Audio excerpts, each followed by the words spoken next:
Whitley Strieber's unbelievable encounter, the night that changed everything. It was a cold winter night on December 26, 1985, and Whitley Strieber had just settled in for the night in his quiet cabin in upstate New York. The year had ended in typical fashion, nothing unusual, nothing extraordinary. Or so he thought. Whitley was no stranger to solitude. A successful writer known for his books on the supernatural and the unexplained, he had spent years exploring subjects that most people dismissed as fantasy or fiction. But that night, as he drifted off to sleep, he had no inkling that his life was about to take a turn into the unknown, into a realm that would challenge everything he thought he knew about the world. In the dead of night, he was suddenly awoken. It was a feeling unlike any he had ever experienced. A strange sensation crept over him, something he could neither explain nor escape. As his eyes flickered open, he found himself in a room, though it wasn't a room he recognized. It was small, cramped, and suffocating. The atmosphere felt heavy, oppressive. And around him, around every corner, were figures. Figures that didn't belong. They were not human. Their large black eyes locked onto him, and their presence seemed to fill the room like an uninvited storm. These weren't creatures from a science fiction novel or something out of a bad dream. No, these were real. Terrifyingly real. For a moment, Whitley thought he was simply trapped in a nightmare, one that he couldn't escape no matter how hard he tried. The terror was so overwhelming that it paralyzed him. But it wasn't just the feeling of fear. There was something else. Something more sinister. Before he could even attempt to understand what was happening, a sharp pain shot through his body. It was as if something had pierced the side of his head. The sharp sting of a needle injected into his skull. The room began to blur, his senses swirling as the terror escalated.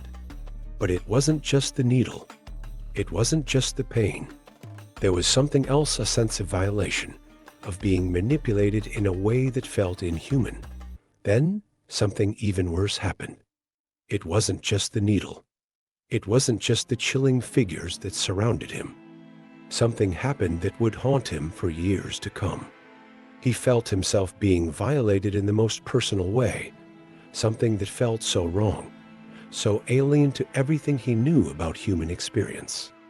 A machine was involved, something mechanical, something foreign that caused his body to react in ways he couldn't comprehend. At that moment, it wasn't just his mind that was helpless, it was his very sense of self.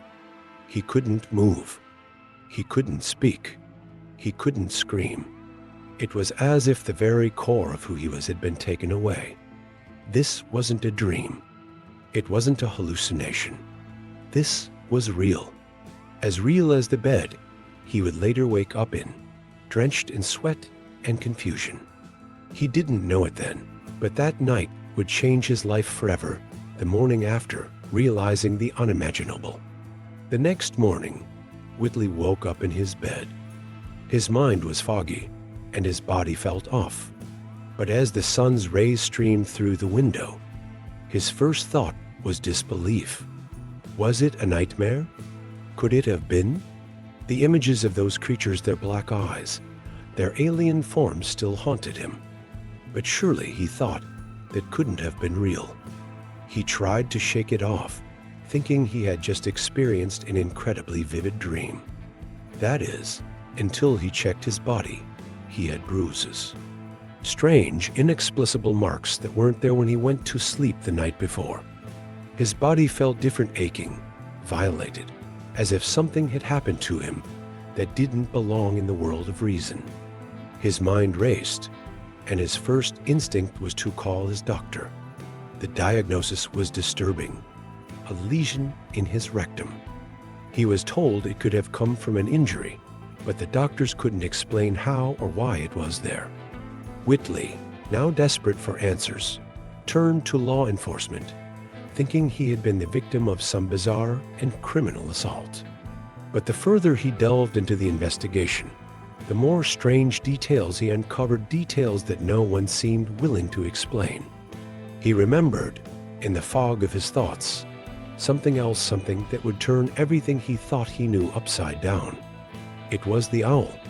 Whitley recalled seeing an owl in his house shortly after the experience, and that image haunted him. The owl's dark, unblinking eyes seemed to stare right through him, much like the figures he had seen the night before.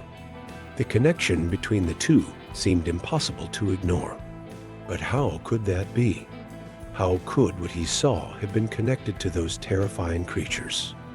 That thought led him to a book on UFOs his brother had given him, something he hadn't thought about since childhood. It was a strange coincidence that the author of this book, Bud Hopkins, had been someone Whitley had never heard of before. But as fate would have it, he decided to reach out to him, and Bud's connection turned out to be life-changing. Bud Hopkins, an expert in the field of UFOs and alien abductions, lived just a few blocks away in Manhattan. Despite his initial skepticism, Whitley and his wife agreed to visit him. Bud had a theory that seemed too absurd to be true, but also too specific to ignore. It was a theory about abductions. And what happened next would change everything: the breakthrough, hypnosis, and revelations.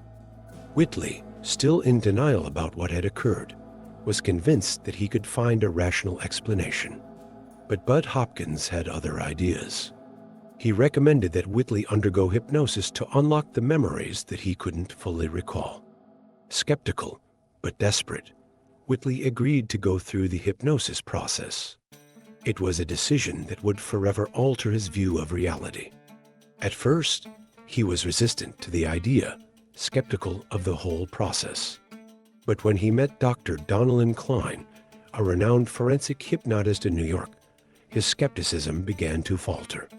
Dr. Klein was known for his work in uncovering hidden memories and had a track record of working with law enforcement and government agencies. Whitley and his wife went into the session expecting to debunk the whole experience. They were prepared for it to be nothing more than a trick of the mind. But as soon as the hypnosis began, Whitley's memories came flooding back. They were not dreams.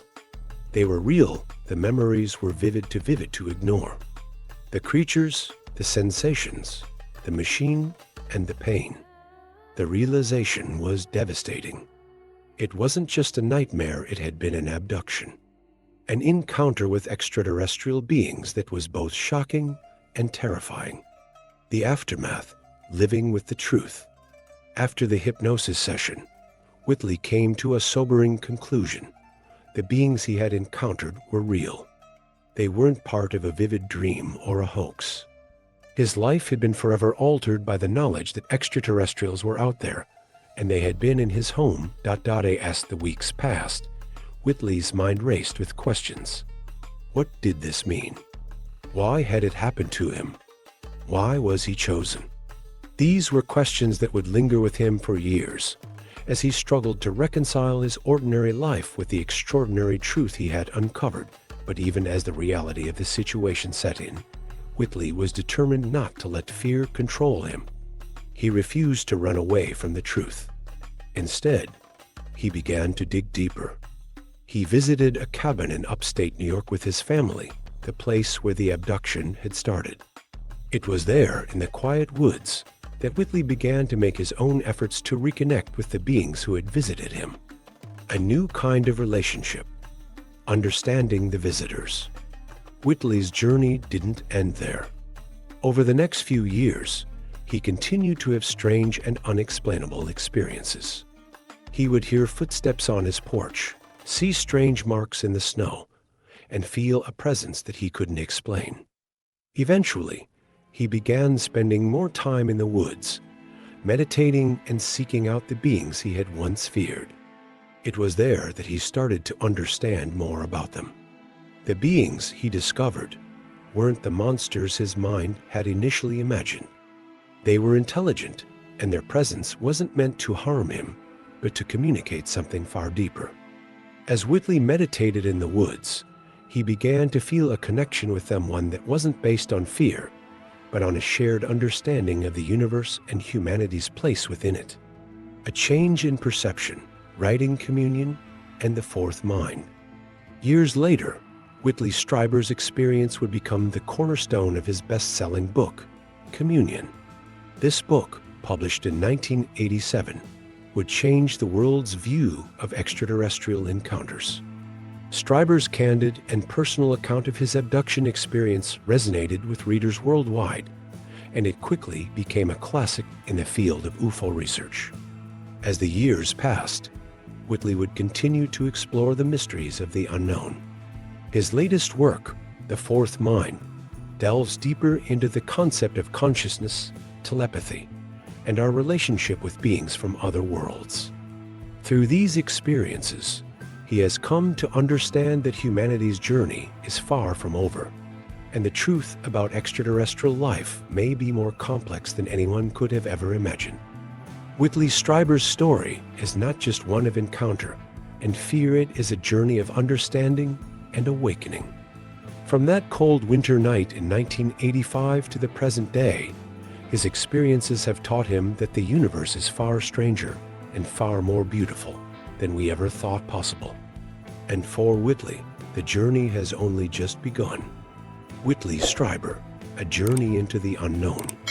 In the stillness of the night on December 26, 1985, Nightmare Wood.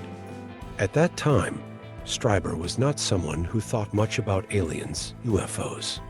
Strieber woke up in the middle of the night in what seemed like a strange, tiny room. The room was dimly lit, and to his horror, he was not alone. He found himself surrounded by creatures that nightmare, but Strieber recalled a series of unsettling events that followed. He remembered the distinct sensation of a needle being injected into the side of his head, sexual experience in Theisman from his bee. When Strieber finally woke up the next morning, he found himself back in his own bed, with no memory of how he had returned there. His mind raced with questions. Was it a dream? Had he somehow fallen into a deep sleep and experienced a vivid nightmare? Or had something far more extraordinary occurred? He was left with a strange sense of horror. A few weeks later, Strieber's confusion and anxiety led him to visit a doctor. The doctor confirmed that he had a lesion in Criminal Investigation Division of the police, alien abduction HOFOs that. Strieber's brother gave him a book on UFOs for Bud Hopkins, Manhattan. So Strieber. Hopkins introduced Strieber to Dr. Donalyn Klein, one of the leading forensic hypnotists in the world at the time. Strieber, who was originally opposed to hypnosis, agreed to give it a try. He was still unsure of what had happened to him and hoped that hypnosis might help him uncover some truth. The experience that followed was nothing short of terrifying. Under hypnosis, Strieber's memories came rushing back to him, confirming that his encounter with the beings was real. When he walked out of Dr. Klein's office, he knew that everything he had experienced was not just a figment of his imagination. It had been real. The beings were real. The experience marked the beginning of a profound shift in Strieber's worldview. He went from being a rational, somewhat skeptical person to someone who could no longer deny that there was something beyond our understanding taking place. As he grappled with the implications of his encounter, Strieber and his wife faced a difficult decision. Should they abandon their newly purchased cabin in the upstate New York woods, where he believed the encounter had taken place? His wife, Annie, was adamant that they not abandon their home. She told him, "Why should we abandon it? It's one of the most extraordinary things that's ever happened to anyone." Strieber, still processing the terrifying events, agreed to return to the cabin despite the unsettling memories. The experience of trying to reconnect with these mysterious beings became an ongoing part of Strieber's life. He began taking nightly walks into the woods, hoping to make contact again. The first few nights were deeply unsettling, but Strieber pressed on. Though he didn't immediately see the beings again, he began to feel their presence in subtle ways, strange noises outside, footprints left behind in the snow, and an undeniable feeling that they were near. As the months went by, Strieber started to feel that his connection with these visitors was not just about physical encounters, but also about something far more profound. He began meditating and developing new ways to communicate with the beings through what he described as telepathic exchanges. Strieber's life became an ongoing search for meaning, trying to make sense of his experience and the strange phenomena he continued to encounter. In 1987, Strieber published his book, Communion, which chronicled his encounter with the extraterrestrial beings and the psychological toll it had taken on him. The book quickly became a bestseller and was met with both fascination and skepticism. Many readers were drawn to Strieber's candid and detailed account, but others dismissed it as fantasy. The book's cover, featuring an eerie image of a gray alien, became iconic, triggering memories in many people who had similar experiences, but had never spoken out about them. Strieber's book had an immediate impact, and he soon realized that his experience was not unique. However, the attention Communion received wasn't entirely positive. The media began to treat Strieber's story with mockery. They ridiculed the details of his experience, especially the invasive medical procedure, and cast doubt on his credibility. Strieber found himself at the center of a media circus, with reporters poking fun at his account and mocking his pain. The ridicule, especially over such a traumatic event, was difficult for Strieber to bear. But as the years went by, he began to see a shift. More and more people were coming forward, sharing their own experiences, and Strieber found solace in knowing that he was not alone. Despite the challenges, Strieber's commitment to sharing his story remained unshaken. He believed that telling the truth was more important than the criticism he faced. Through his work, he hoped to inspire others to embrace the unknown and consider that perhaps there were forces at play in the universe that we could not fully comprehend. Over time, Strieber began to realize that his experience with these beings was not just about them. It was also about a larger truth about humanity and our place in the cosmos. Through all of this, Strieber's connection with the extraterrestrial beings deepened. What began as a terrifying encounter evolved into a profound relationship, one that led him to question everything he had ever known about life, death, and consciousness. He came to understand that these beings were not simply visitors from another planet, but were tied to something far greater, a deeper connection to the universe and the mysteries that lay beyond. Strieber's story continues to resonate with readers and listeners, particularly those who are open to exploring the unknown. His experiences challenge us to question the limits of human understanding and consider the possibility that we are not alone in the universe. Whether you believe in his account or not, Whitley Strieber's journey is a reminder that the truth is often stranger than fiction, and that some mysteries may never be fully solved. Whitley Strieber and the Silence of the Visitors, a personal journey into the unknown. Whitley Strieber's life took an unexpected and unexplainable turn on the night of December 26, 1985. That night, an event occurred that would alter his view of the world and his place in it forever. Strieber, a successful author at the time, was no stranger to the imagination-fueled worlds of fiction. However, he never expected that one of his most terrifying experiences would lead him on a journey into an entirely new realm of reality, the world of extraterrestrial visitors. He woke up in the middle of the night, not in his bed, but in a small, unfamiliar room, surrounded by strange beings. The experience felt like something out of a nightmare, yet it was so vivid and real that Strieber could not shake the unsettling feeling that something monumental had just happened. Initially, Strieber thought he was experiencing an exceptionally vivid nightmare. He was a grown man, a father, and a writer, not someone who believed in the fantastical or the supernatural. He didn't even consider the possibility of alien abduction. But when he woke up the next morning, lying in his own bed, the remnants of what he could only describe as a nightmarish experience lingered. Over the next few weeks, Strieber struggled to make sense of the events of that night, But what bothered him the most was the sense that something real had occurred, something he could not explain with simple logic or scientific reasoning. What made his experience even more confusing was the physical evidence. Strieber noticed something disturbing. He had a painful lesion in an area of his body that suggested some kind of assault. This led him to believe that perhaps he had been the victim of an attack, a terrifying thought that led him to contact the Criminal Investigation Division in search of answers. At the time, Strieber never once considered that he had encountered beings from another world. However, the more he thought about the details of the event, such as the strange eyes of the beings he had seen, he began to question everything he had ever known. In his search for answers, Strieber found a name that would change the course of his investigation. He came across the name Bud Hopkins, a prominent figure in the UFO community, in a book given to him by his brother. Although Strieber had never been interested in UFOs or extraterrestrials before, the experiences he was having could not be ignored. Hopkins, it turned out, was someone who might be able to help.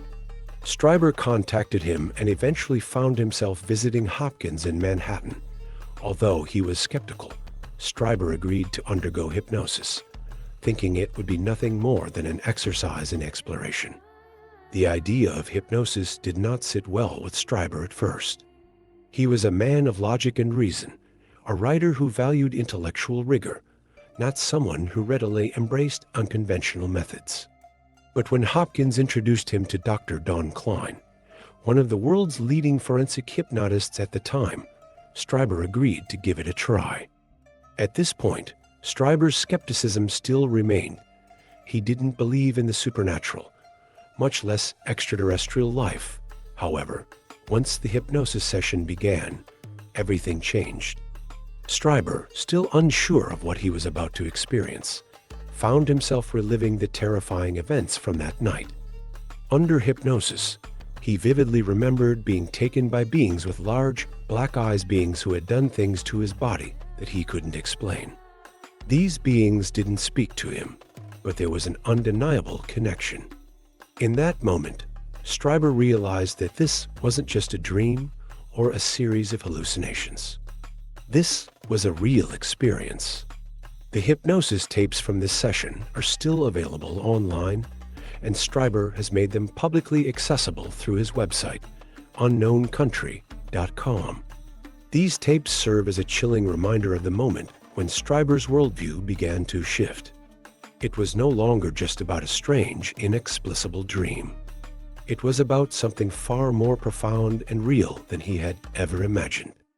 The impact of this experience was deeply unsettling, but it also forced Strieber to confront the reality of what had happened. There was no going back to the life he had known. The world he had once viewed through the lens of logic and reason was now a world filled with the unexplained, the unknown, and the utterly surreal. In the wake of this revelation, Strieber and his wife, Anne, had to decide whether to continue living in their cabin in upstate New York, the very place where this event had occurred. Should they run from the strange occurrences, or should they confront them head-on? Anne, unlike Strieber, was not inclined to abandon their home, and in a moment of clarity, Strieber agreed with her. He realized that running away would only deny the truth of what had happened, and that truth had the power to change everything. As Strieber continued to process his experience, he began to seek out others who might have had similar encounters. Through Bud Hopkins and his connections, Strieber met other close encounter witnesses, many of whom had experienced similar events but had kept their stories hidden for fear of ridicule. Strieber's own experiences were by no means unique, though he had no way of knowing that at the time. The more he engaged with the UFO community, the more he realized that his encounter wasn't an isolated incident. It was part of a much larger phenomenon that spanned not only the United States, but the entire world. Strieber's journey to understand his encounter with the visitors continued, and eventually, he returned to the woods where the event had occurred. His intention was simple: to re-establish contact with these otherworldly beings. He did not know if they would return or if they would even acknowledge his attempts, but he felt an overwhelming need to reach out. Armed with his memories and a desire for answers, Strieber ventured into the woods at night, starting with small steps. The first time he tried, he couldn't even make it past the edge of his yard. Fear gripped him, and he retreated to the safety of his cabin, but Strieber didn't give up. Over the next few months, he continued his late-night expeditions into the forest, driven by an overwhelming sense of curiosity and a deep desire to understand what had happened to him. On some occasions, he felt the presence of the visitors, though he did not always see them physically. Instead, he felt their influence in subtle ways, like the sounds of footsteps on his porch, the strange impressions left in the ground, and the feeling that something or someone was nearby. His connection with these visitors deepened, not through physical sight, but through a more profound and mysterious form of communication. Strieber found himself meditating in a stone circle that he had created in the woods. As he sat in meditation, he began to experience moments of profound realization, an experience that transcended ordinary communication. The visitors didn't speak to him in words.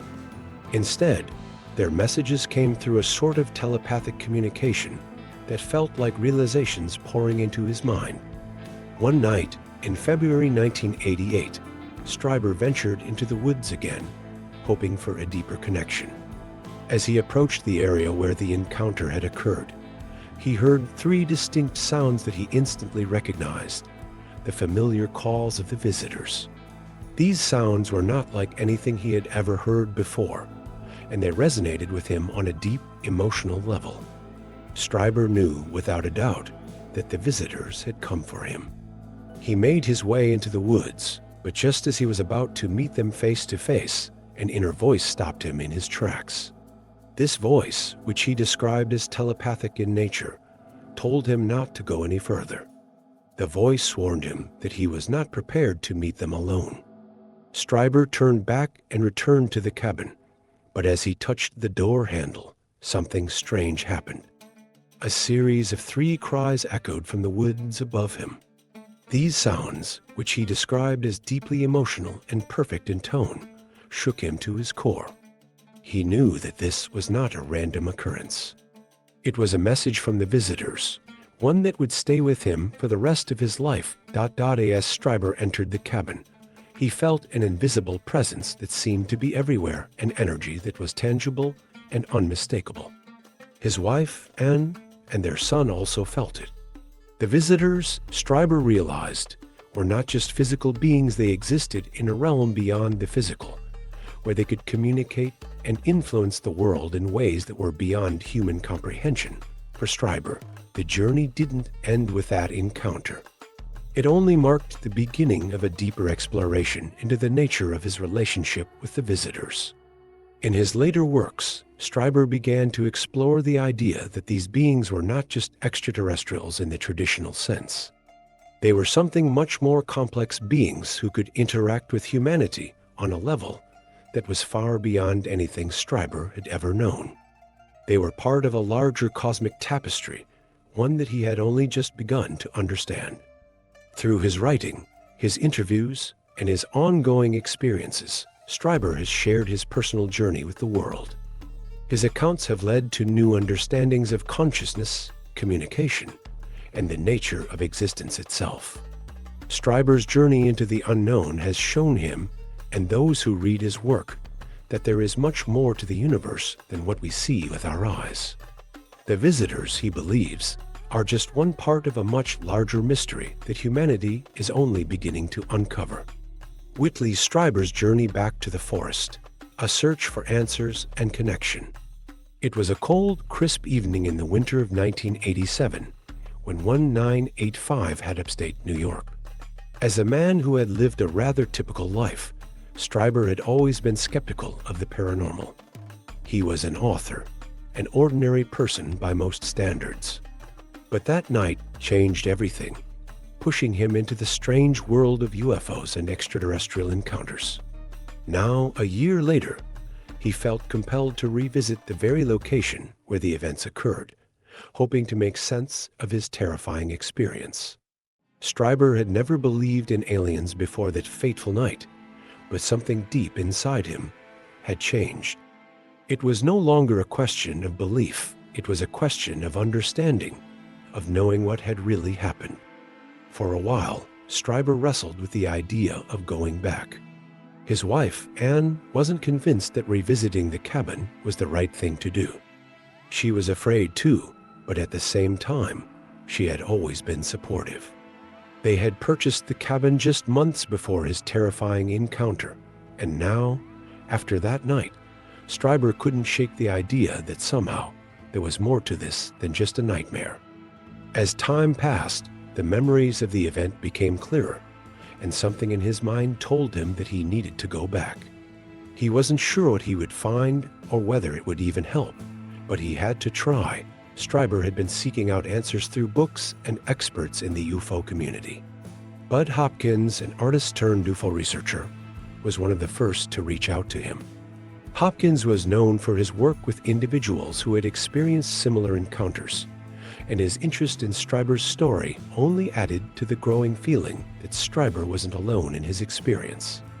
Strieber had a lot of questions, and at the time, his mind was filled with skepticism and doubt, but he couldn't ignore the strange feelings and the unsettling sense that there was something more to these memories. One day, Strieber decided he would go into the woods near his cabin to attempt contact. He had heard stories from others who claimed to have made similar attempts, and he wanted to understand if there was any truth to what they had experienced. On his first night out there, he couldn't even get past the end of his yard. Fear gripped him, and every step forward felt like an impossible task. But he didn't give up.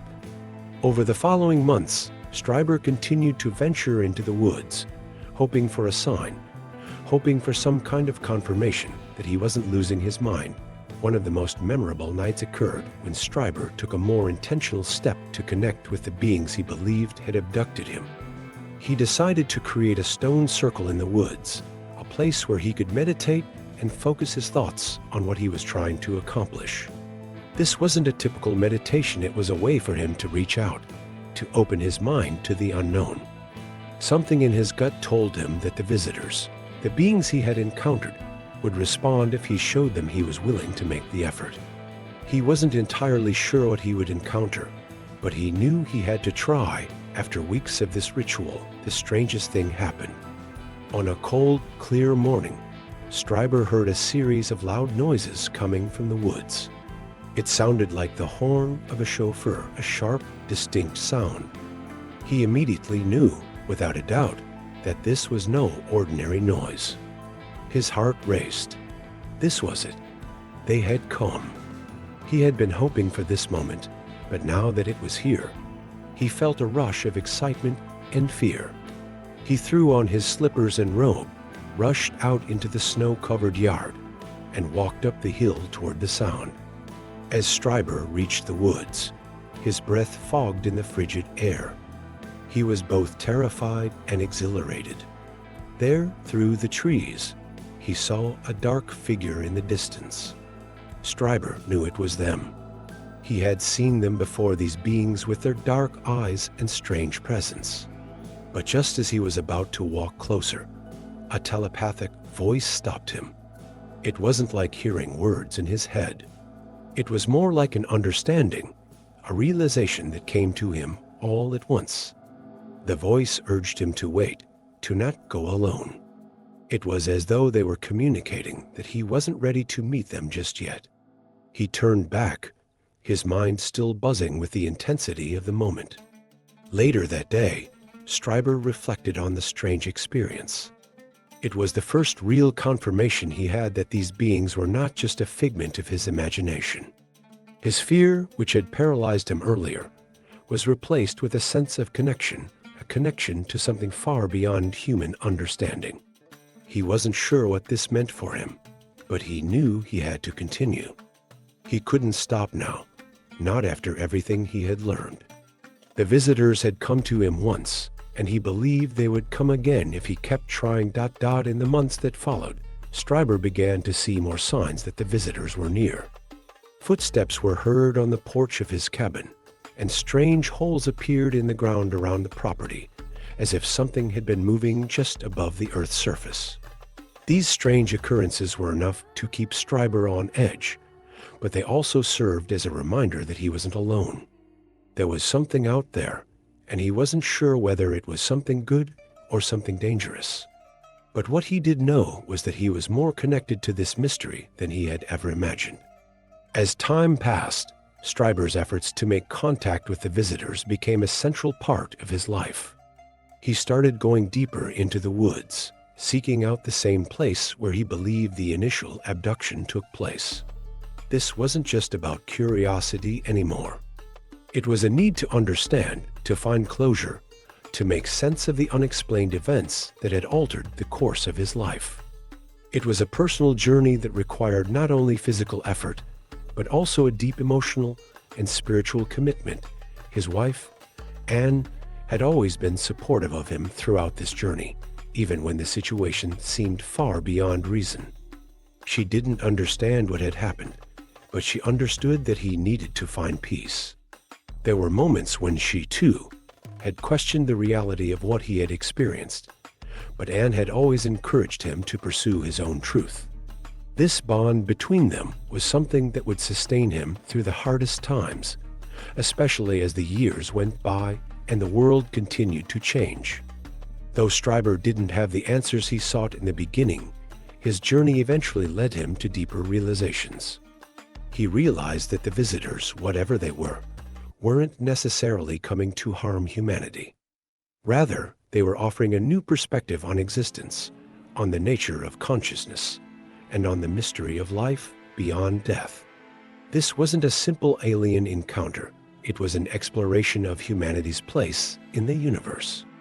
His quest didn't end with a single encounter, or even a dozen.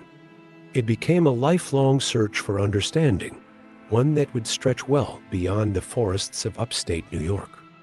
For Strieber, the journey wasn't just about the visitors, it was about discovering new ways to connect with the universe, to understand the unknown, and to explore the vastness of human consciousness. It was a profound journey that required him to look beyond the ordinary world and into the extraordinary. In many ways, Strieber's story isn't just about extraterrestrials, it's about the human experience and our eternal quest for meaning. Whether the visitors were real, whether the events happened exactly as he remembered them, was less important than the changes they had triggered in his life.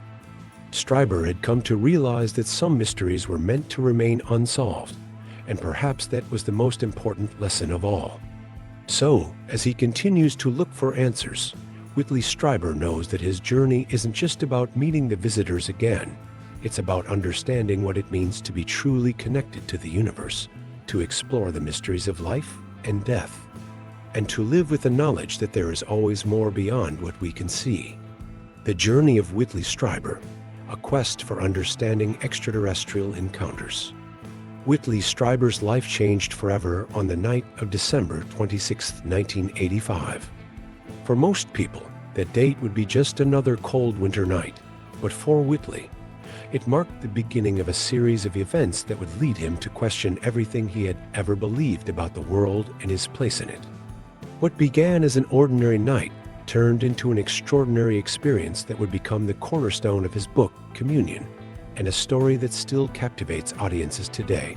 Whitley had no idea what was in store when he woke up in the middle of the night.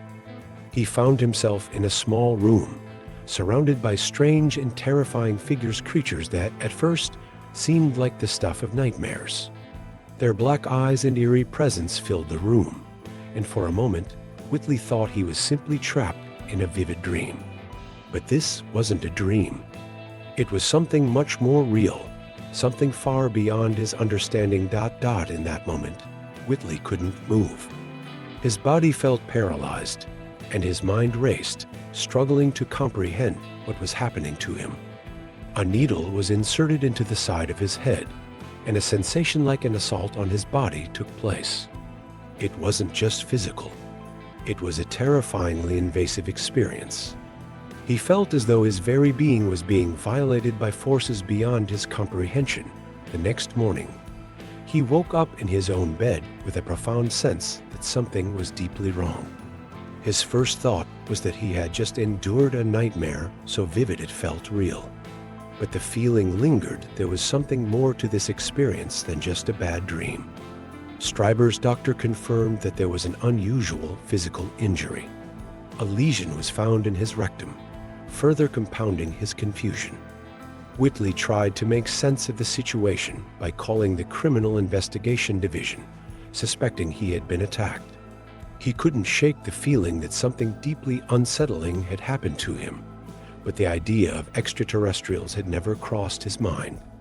At that point, the concept of aliens was something far removed from his daily thoughts. He had long forgotten any early childhood experiences with such phenomena. But over the following weeks, as Whitley tried to piece together the fragments of his memory, he started to realize that this wasn't just an isolated event. Something far more significant had occurred. It wasn't until Whitley read a book on UFOs, a Christmas gift from his brother, that he began to see the connection. In the back of the book, he found the name of a man who could help Bud Hopkins, a UFO researcher. Hopkins had dealt with similar cases, and his work was known for shedding light on experiences like Whitley's. Skeptical as ever, Whitley didn't expect much, but a chance encounter would set him on a path he never imagined. Strieber reached out to Bud Hopkins, and what followed was a chain of events that would lead him to one of the most influential moments of his life. Hopkins connected him with Dr. Donald Klein, one of the world's leading forensic hypnotists. Initially, Whitley was doubtful. He didn't think hypnosis was a legitimate tool for uncovering the truth.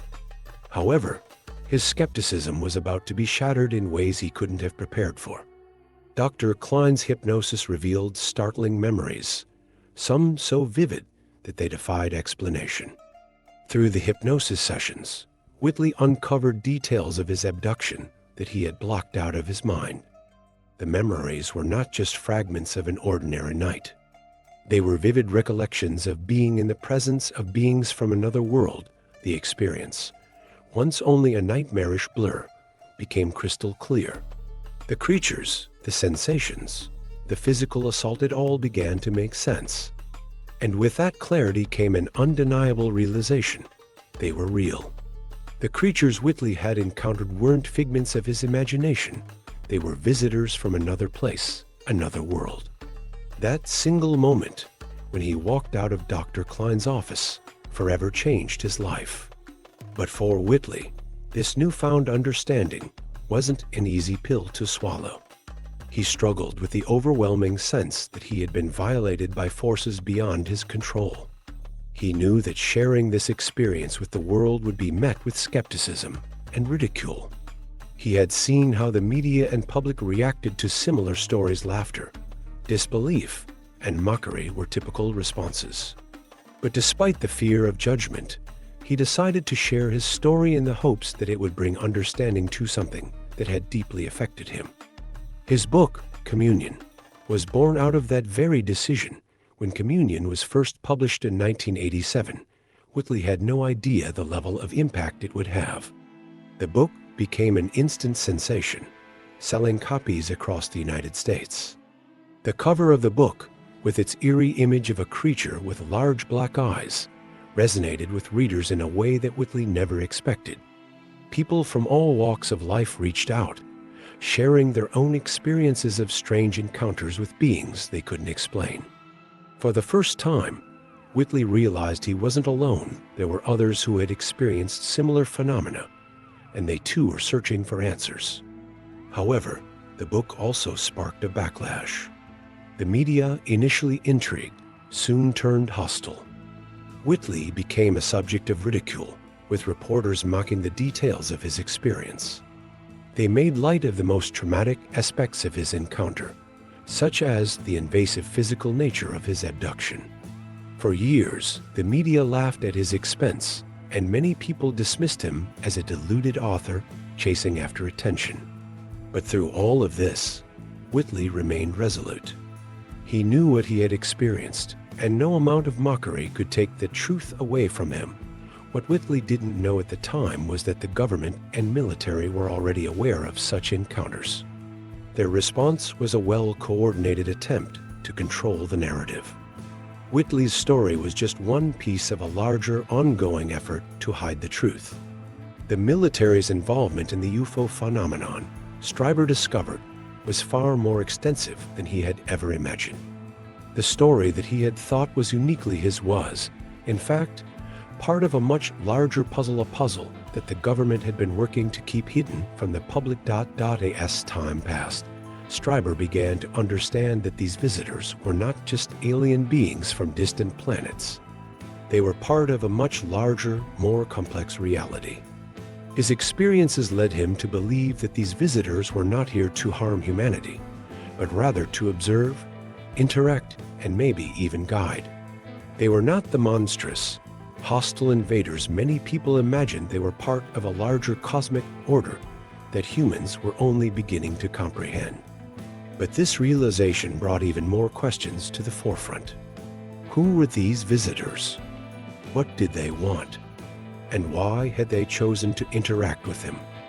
Whitley's search for answers led him back to his cabin in the woods, where his initial encounter had taken place.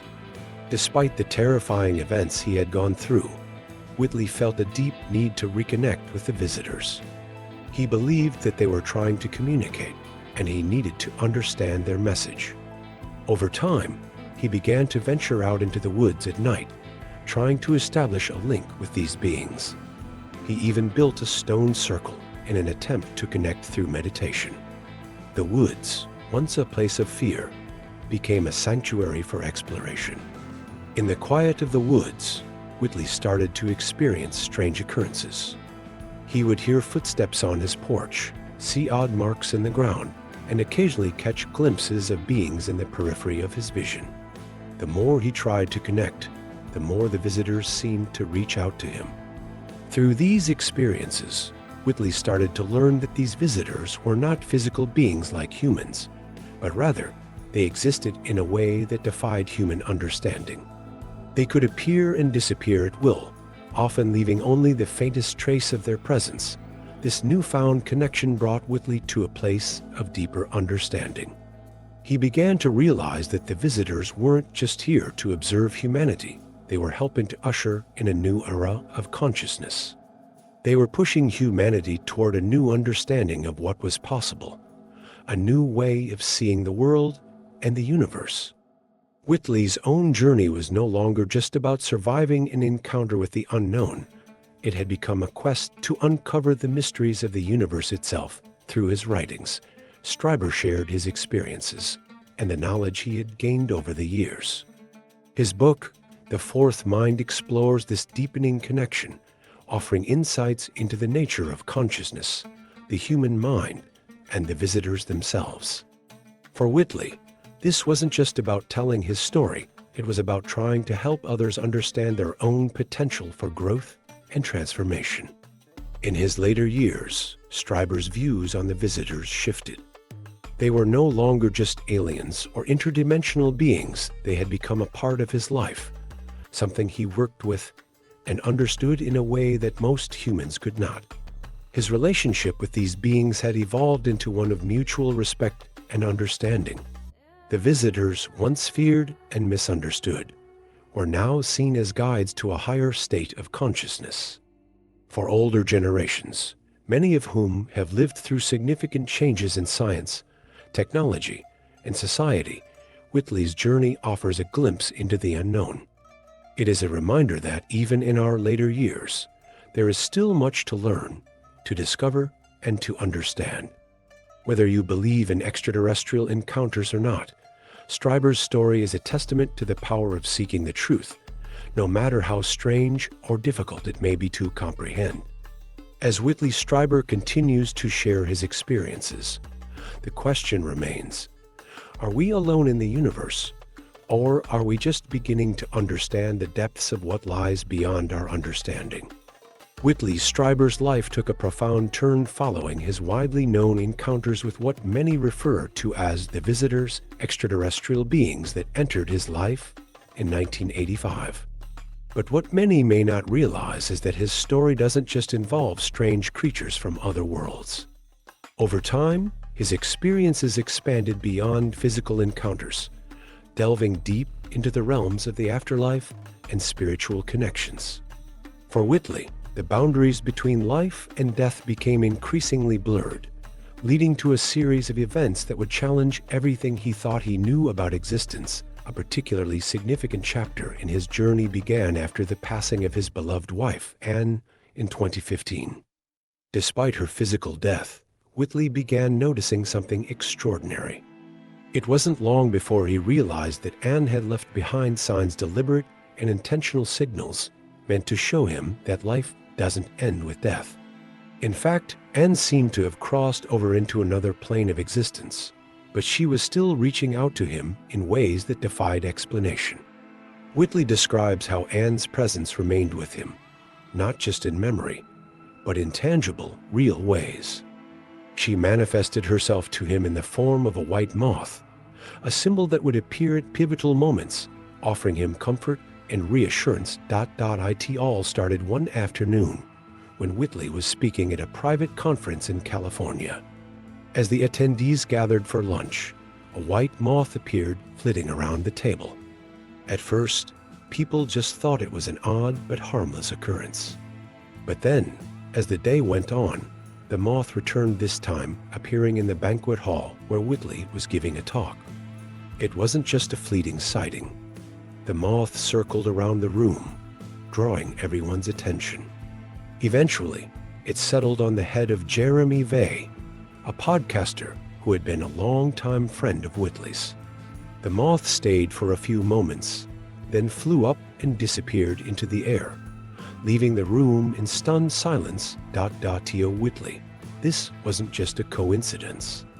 This was Anne, communicating with him from beyond the grave.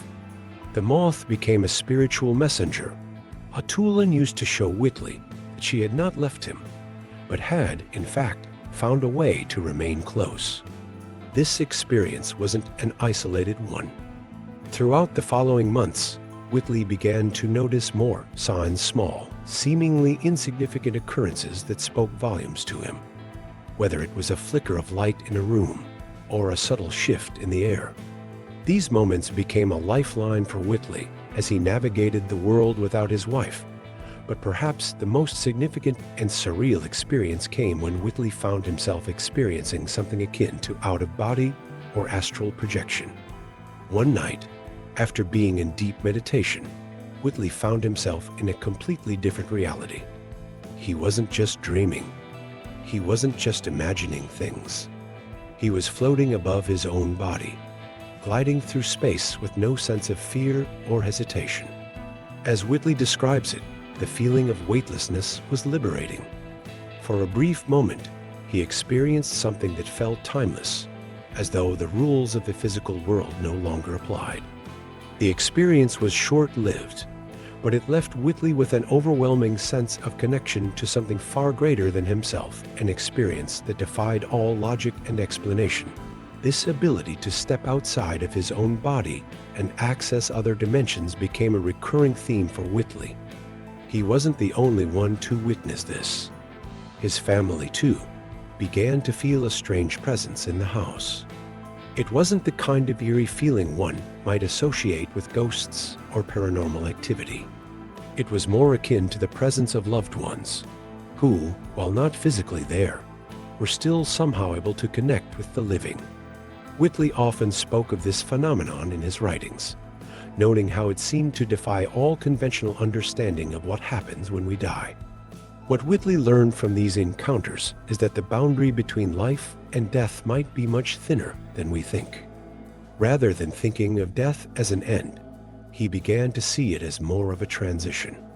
He came to believe that the experiences he had with the visitors weren't just about extraterrestrial beings from other worlds. They were intertwined with life after death, spiritual growth, and personal transformation.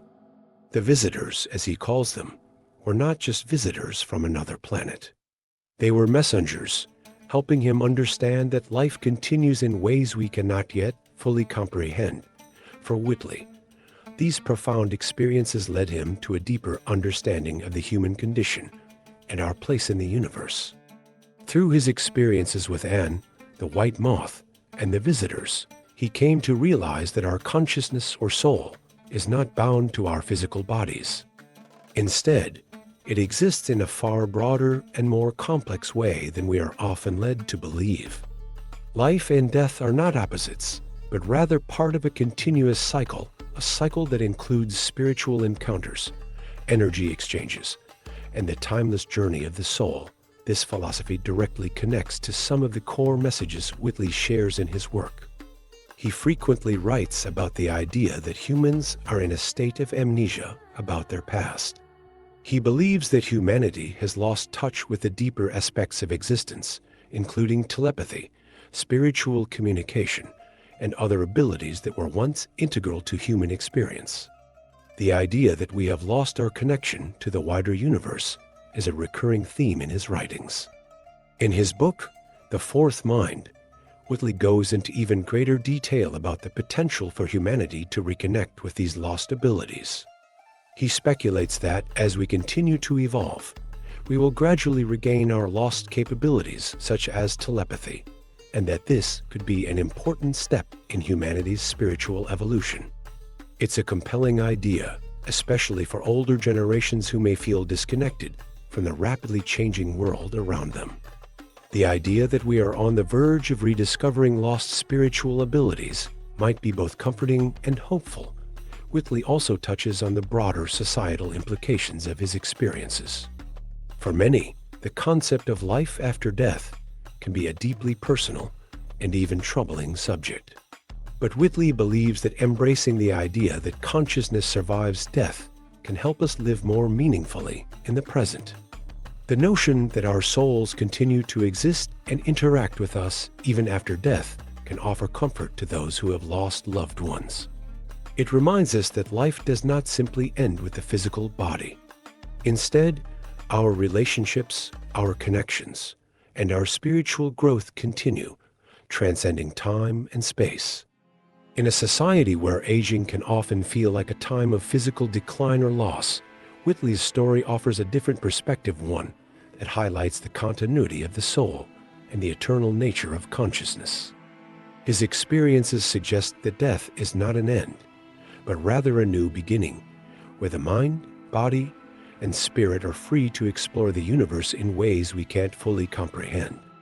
For older adults, this message can be particularly profound, offering reassurance that the journey of the soul does not cease, but transforms as we move through life's inevitable changes.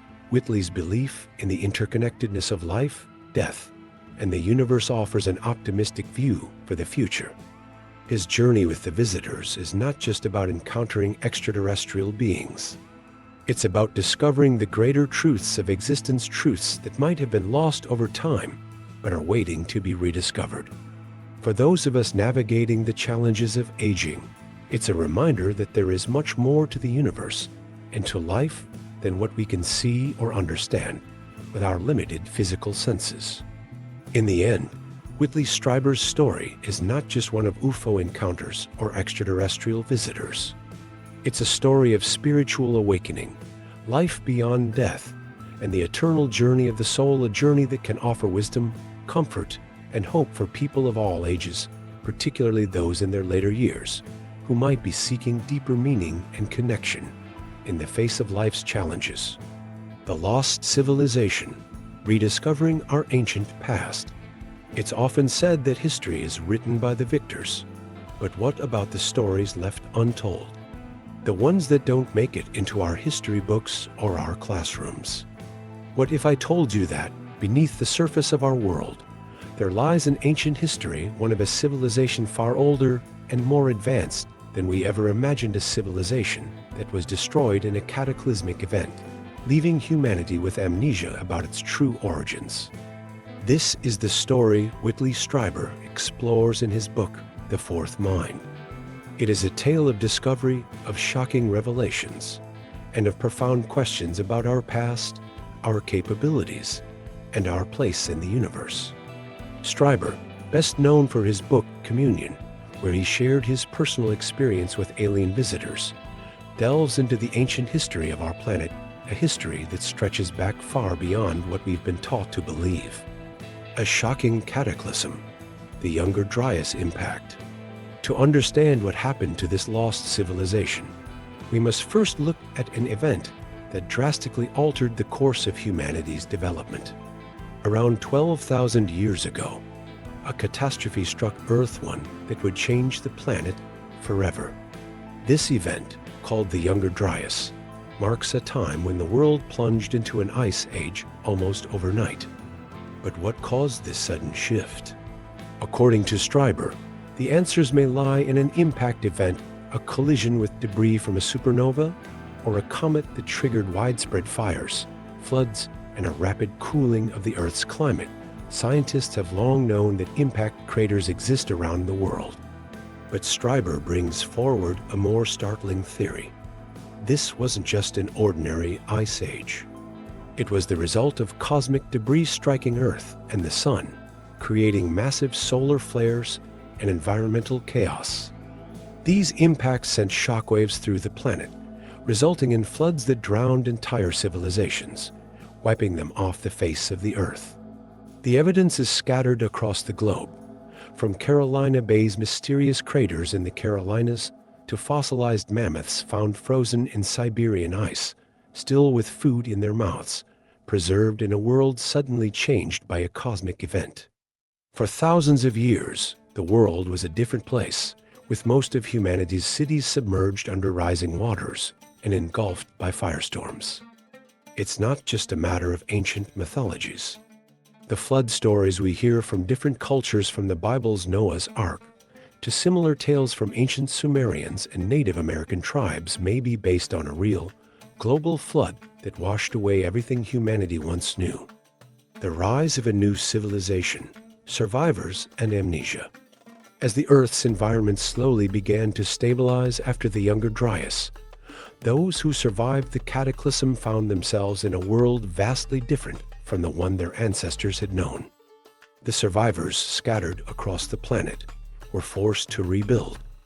However, they weren't the people who had lived in the great cities of the past. Instead, they were the hunter-gatherers, the people of the uplands, who managed to survive in small tribes. They began to form the foundations of new societies. But there was a problem. These people didn't remember the great civilization that had existed before them. They had lost all knowledge of it. This is where Strieber's theory about amnesia comes into play. As generations passed, the memories of the lost civilization faded from human consciousness. The survivors of the Younger Dryas didn't know about the advanced technologies, the great engineering feats, and the deep knowledge of the stars that their ancestors had possessed. Instead, they were left with only rudimentary tools, simple shelters, and a world full of myths and legends. One of the most striking examples of this lost knowledge is in the way ancient structures were built. Consider the Great Pyramid of Giza in Egypt, a massive stone structure built with precision that we can't replicate even today. Modern engineers and architects still don't fully understand how the ancient Egyptians were able to construct the pyramids with such accuracy, especially given the primitive tools they had at the time. The alignment of the pyramids with the stars and the mathematical knowledge required to design them suggests a level of sophistication far beyond what we have assumed of ancient cultures. Strieber's research also points to other mysterious ancient sites, like Baalbek in Lebanon, where massive stone platforms were constructed.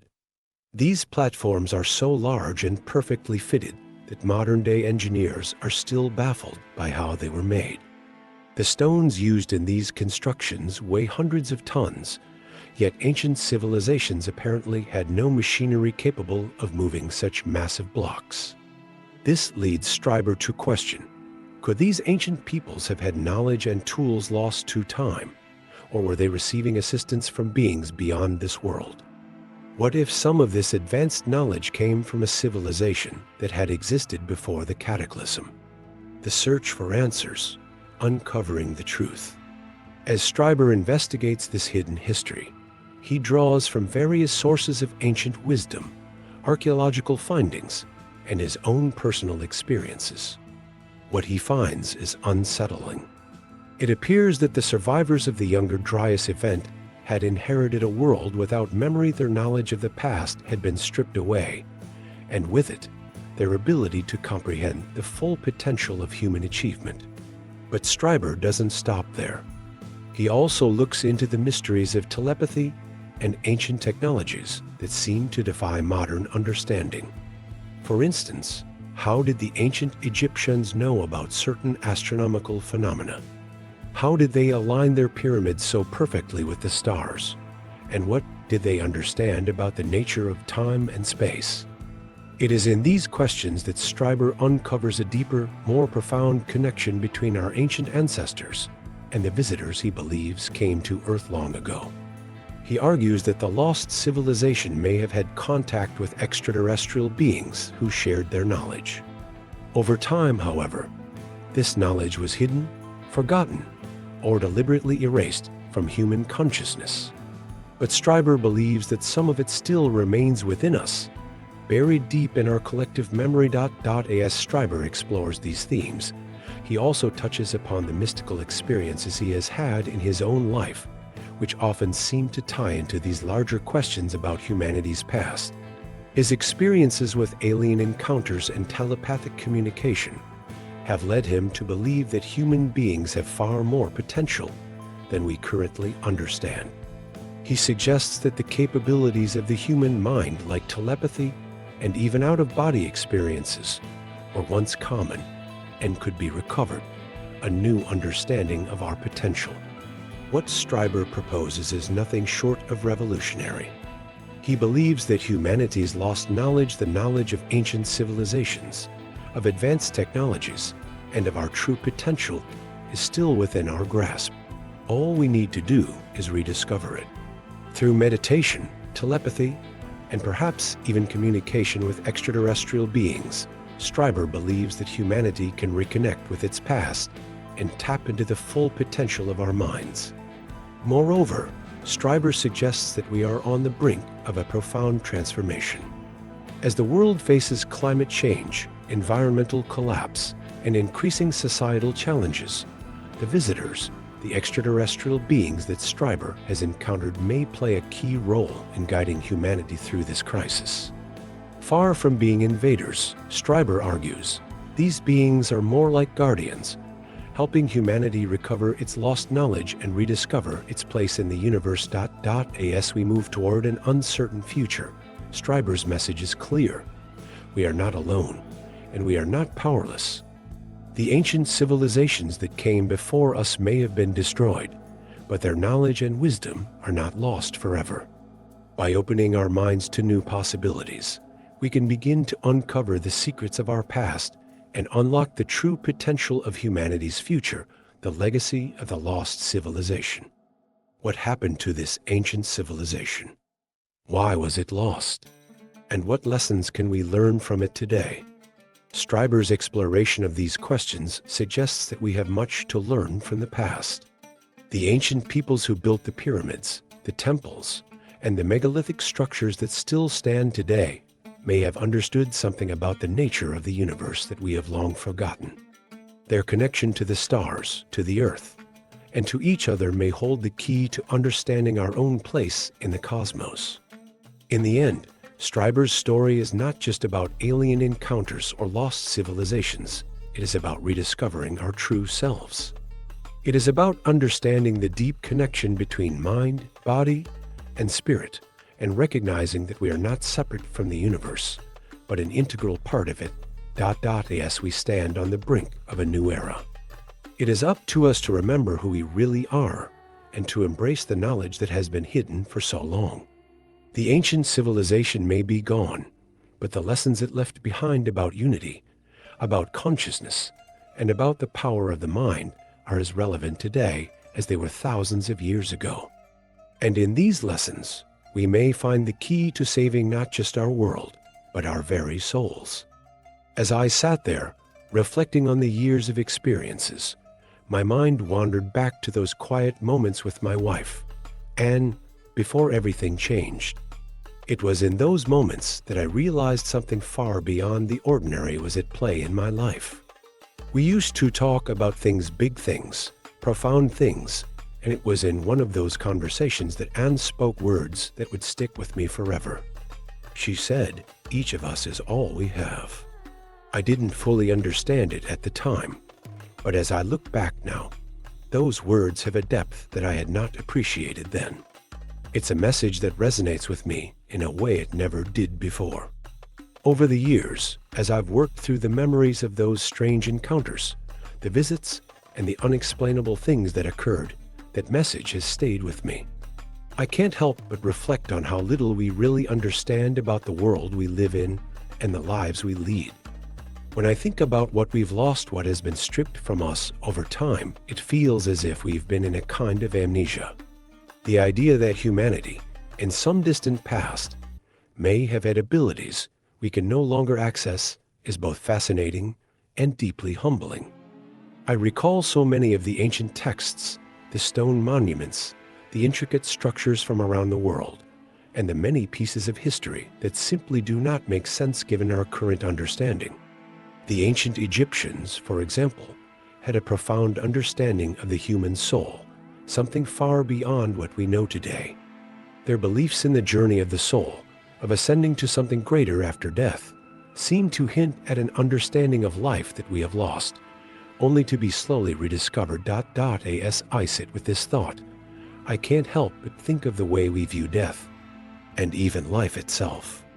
It's something we all think about as we get older. We've experienced loss, we've lost loved ones, and we've seen our own health begin to change. The passage of time becomes more noticeable, and the awareness of life's fragility becomes sharper.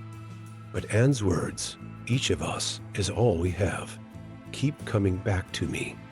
It's as if, in those simple words, there is a profound truth about our existence that we've forgotten or overlooked for far too long. In many ways, the events I experienced with the visitors, the strange creatures, the encounters in the woods, the communications beyond words have brought me to a point where I can see the world differently. It's not just about physical existence anymore. It's not even about whether or not these visitors are alien. It's about the human condition, our consciousness, and how we view ourselves in the grand scheme of the universe. I've come to believe that we are not so alone as we might think. We are part of something much bigger, a connection that stretches far beyond our earthly limitations. There's a comfort in the idea that our lives, our very consciousness, may transcend the physical body. As we age, we start thinking more about what happens after this life ends. We begin to question whether there is something beyond the grave. I know that's a topic that's heavy on many of our minds as we enter the later chapters of life. It's not always an easy thing to ponder, but I believe it's one we all must confront in our own way. The visitors I encountered, as strange as they were, seemed to remind me of something important. There is an energy, a force that connects us all. It's not something we can easily measure, not something you can see with the naked eye, but it's there. It's present in the relationships we build with others, in the love we share, and in the moments of quiet reflection when we're alone with our thoughts. Perhaps it's this connection, this unseen energy, that is the true essence of who we are and who we can become. If there's one thing that the visitors showed me, it's that life is far more complex and mysterious than we can imagine. We think we know so much, yet we are barely scratching the surface. We believe that the answers to life's biggest questions are locked away in books, in scientific discoveries, or in the wisdom of our elders. But the truth is, the answers may lie within us all along. It's just a matter of tapping into the deeper part of our consciousness, of remembering that we are not just physical beings, but spiritual ones as well. As I look back at my own journey, I realized that my experiences were not just about understanding what happened to me. They were about understanding what it means to be human. I've come to believe that the process of aging, of living through the passage of time, is not just a countdown to the end. It's a process of awakening, of remembering who we really are, and ultimately, of discovering what happens when we embrace the deeper parts of ourselves. The challenges we face in life, whether they be physical, emotional, or spiritual, are not meant to break us down. They are opportunities to expand our awareness and to connect with something far greater than ourselves. I think as we get older, we can start to see that more clearly. We begin to realize that the love and wisdom we've accumulated throughout our lives are not just for ourselves, but for others as well. And perhaps in some way, the experiences we've had, even the painful ones, are part of a larger cosmic plan. There's a beautiful line in Meister Eckhart, a 12th century German philosopher, that has always stuck with me. God laughs and plays. It's a simple statement, but in its simplicity, there's a profound truth. Life at its core is about joy, about laughter, and about play. As we grow older, we might find that we've lost some of that playfulness, but it's still there, just waiting to be rediscovered. We've spent so much time being serious, being responsible, and thinking about the future that we forget the importance of simply living in the moment, of enjoying the beauty of life as it is ... in the final moments of life, when all is said and done. I believe we'll find that the most important thing isn't the things we've accumulated or the achievements we've made, but the love we've given and received, the relationships we've built, the memories we've created, and the joy we've experienced. Those are the things that last. As Anne once said, each of us is all we have. It's not just a reflection of how we view our own existence. It's a reminder to cherish the relationships we have with others and to embrace the moments we have, for they are fleeting, and maybe, just maybe, when we face the end of our own lives, we'll see that it's not really an end at all. Perhaps it's just another step in the journey, one that leads us to something greater, something we can't fully understand yet. Maybe that's the true meaning of our existence: to live, to love, and to remember. To remember that we are not just individuals, but part of something much larger, a cosmic web that connects us all, stretching out into the vastness of the universe, beyond time and space. As I sit here now, I'm not afraid. I'm filled with a sense of peace and gratitude for the journey I've had. The encounters with the visitors were strange and at times frightening, but they opened my eyes to a truth that I can never unsee. Life is far more mysterious and wonderful than we ever realized. And no matter how old we get, we are all still learning, still growing, still remembering who we truly are. In the end, we are all part of this great cosmic dance, and the love we share is the music that moves us. It's time to embrace the mystery, to laugh and play, and to remember that we are all we have.